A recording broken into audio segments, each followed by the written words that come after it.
Francis Bannerman VI was born on March 24, 1851, in Northern Ireland and emigrated to the United States with his parents in 1854. They moved to Brooklyn, New York in 1858 and began a military surplus business near the Brooklyn Navy Yard in 1865. The business bought weapons directly from the Spanish government before it evacuated Cuba and purchased over 90% of the Spanish guns, ammunition, and equipment captured by the United States military that were then auctioned off. In November of 1900, Bannerman purchased the Palapel Island for use as a storage facility for his growing surplus business. Bannerman designed the buildings himself and let the constructors interpret the designs on their own. To this day, Bannerman's Island Arsenal can still be read on the wall. Situated not far off the east side of the Hudson, the island resides in Beacon, New York, with a viewing platform off of Breakneck Road.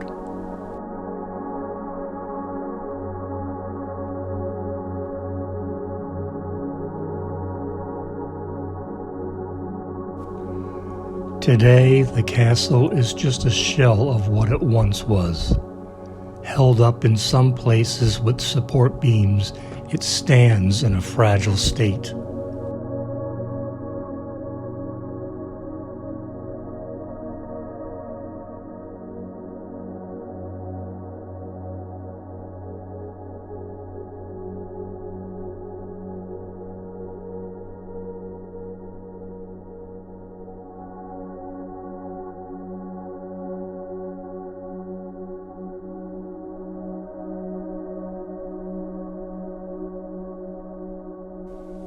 The island also contains the summer residence of the Bannerman family, which has been restored as a gift shop and visitor center.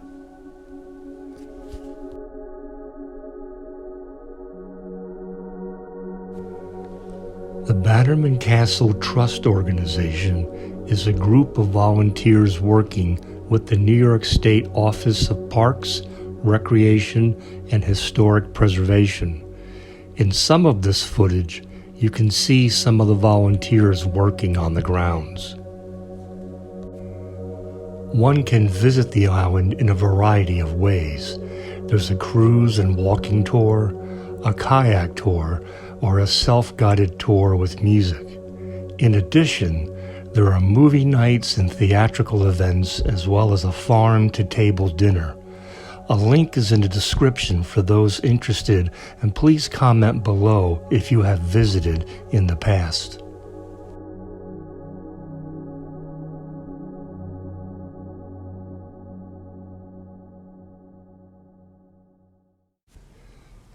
Within sight from the island is the Dennings Point State Park Peninsula, a former American Indian burial ground.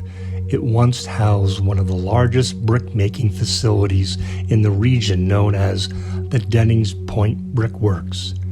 Its bricks can be found not only in Bannerman's Castle, but also in more well-known structures such as the Empire State Building and Rockefeller Center in New York City. Their bricks even reach down here in my area in the Delaware Water Gap, where the once proud Kittatinny Hotel once stood. Here is one of the bricks I recovered from the site. The trail is gentle and is almost completely flat. It begins quite plainly but soon surrounds you in nature such that it gives the impression it's much larger than its 65 acres.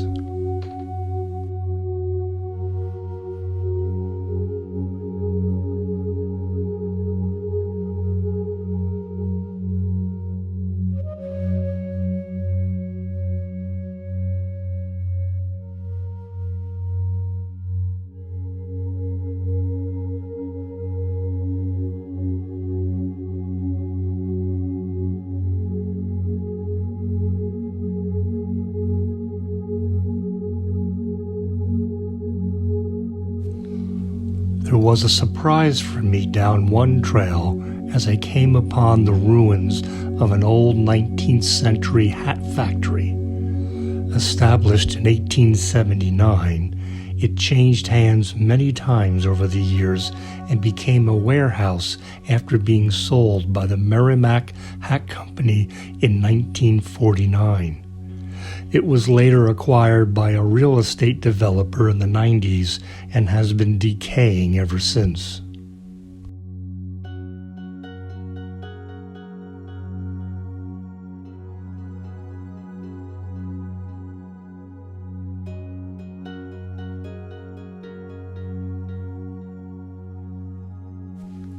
I came here with expectations to explore some of the brickworks ruins and found that renovations are underway to create an environmental education complex.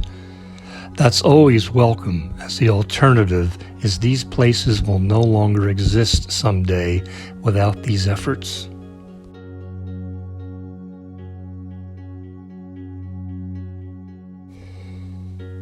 The main trail follows the coastline, but there are smaller trails that branch off to the water where I spent most of my time taking in the views. The size of the Hudson here gives one the impression they're looking out onto a lake with beaches of coarse sand, rocks, driftwood, and even one beach made from old bricks from the factory from long ago.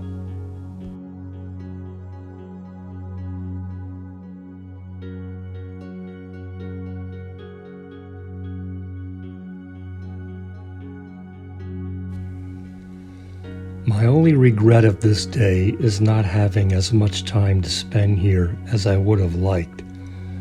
I do want to return for a tour of the island, and I certainly wouldn't mind spending more time around this peninsula.